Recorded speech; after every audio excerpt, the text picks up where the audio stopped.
one of the things that I'll just mention in terms of the spiritual sort of obstacles to it, like I'm hearing so many stories these days about people who get, especially in the, I guess, especially in the psychedelic community, people who get involved in kind of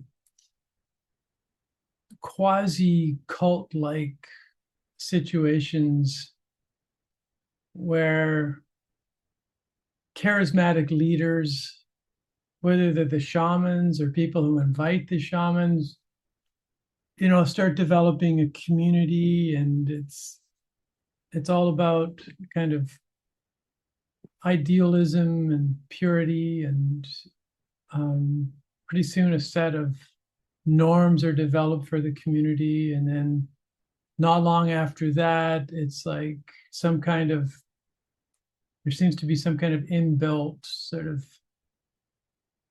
rules that emerge for whether a person's really in, whether they're on the path. Uh, people's individuals' attempts to kind of exit the community or get involved outside of the community with individuals who are not part of the community, like a girlfriend or a boyfriend, or who's not particularly interested. Pressures exerted in subtle and not so subtle ways for that partner to come in and become part of what's going on. And I think the seduction there is it's all presented in terms of these spiritual ideals. And of course, in with these plant medicines, for example, you are transported into sort of the spiritual realm, the domain, and it seems to legitimize your vision, even a utopian vision of who you are as your little community. And it involves what you should eat if you're part of this group, and what you shouldn't eat because the medicine told me this and the medicine told me that, and pretty soon, there's a kind of group think kind of thing that starts to happen. And if you were to ask these people, like, it's kind of feeling like a cult. Are you guys like, they would say, oh, absolutely not. But then you find out that people, want to leave, but then they're discouraged from leaving, and with claims that they're parting from the spiritual path, and it's a damn shame, and too bad you couldn't just hold on to your courage and go all the way with this. And gladly, the individual is lost within the group feeling, sort of allegiance to the group. And because it's spiritual, it's like, well, that's you just you feel like you have to do this because after all, you're following a spiritual path. So it's just one example of how it's so easy we're so susceptible to ceding authority to leadership, to the ones who seem like they're spiritual, to the guru, to the teacher.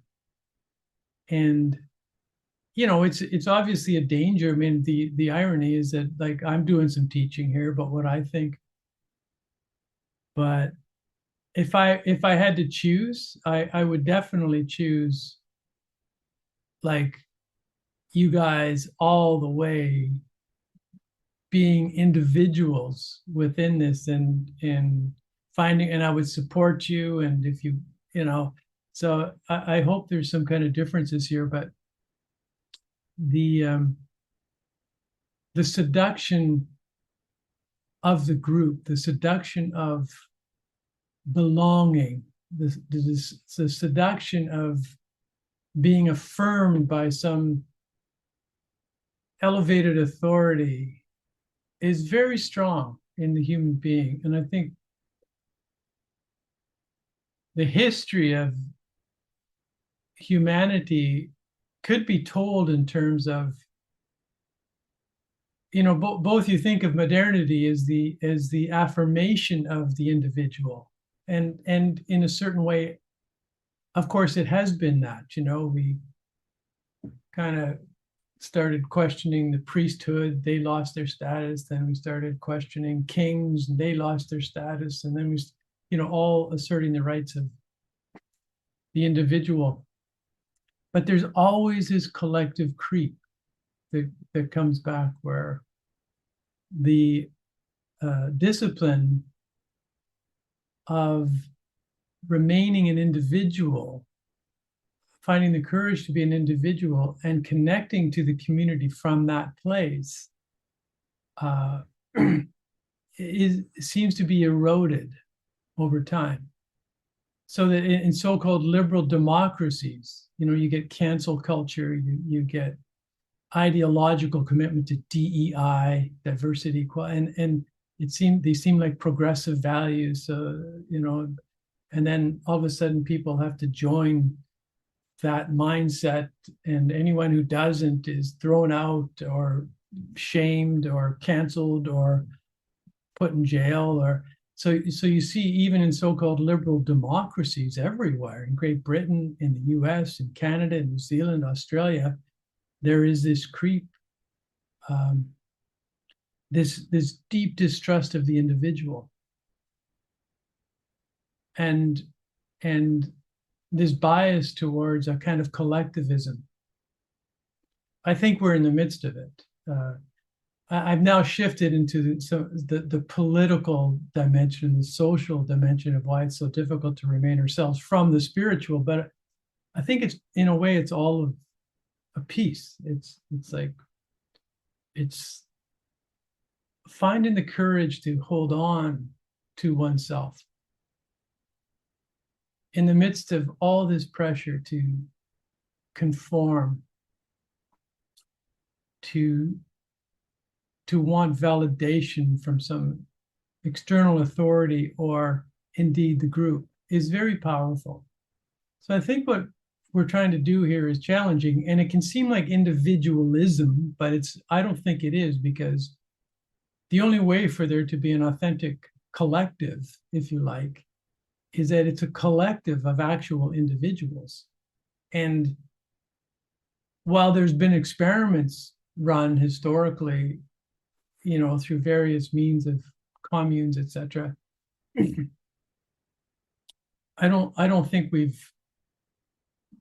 we've yet to discover a model that works. Maybe because I don't know if models are possible, but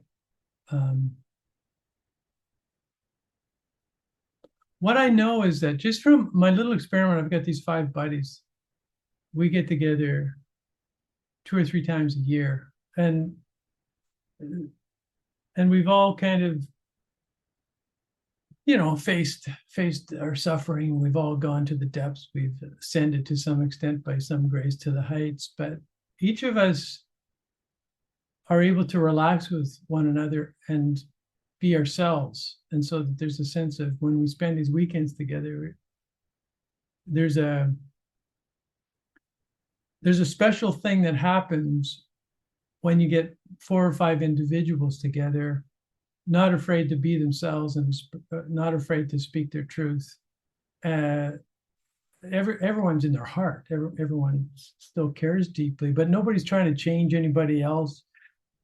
Everyone's just curious about, oh, that's how you think about that. And it's like, okay, well, tell me why. And it's like, everyone's just listening. And there's a real community that forms out of that. Acceptance of the individuality of each human being. So I'll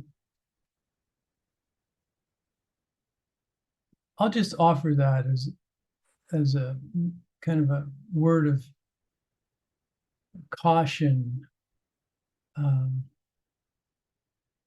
or a word of, maybe just a word of encouragement and support about the challenge of what we're trying to do. Like, it's deep. Like, all I'm saying, it's not like a little, program to, we call, I can call it end people pleasing, but if you go all the way with this is what we're dealing with.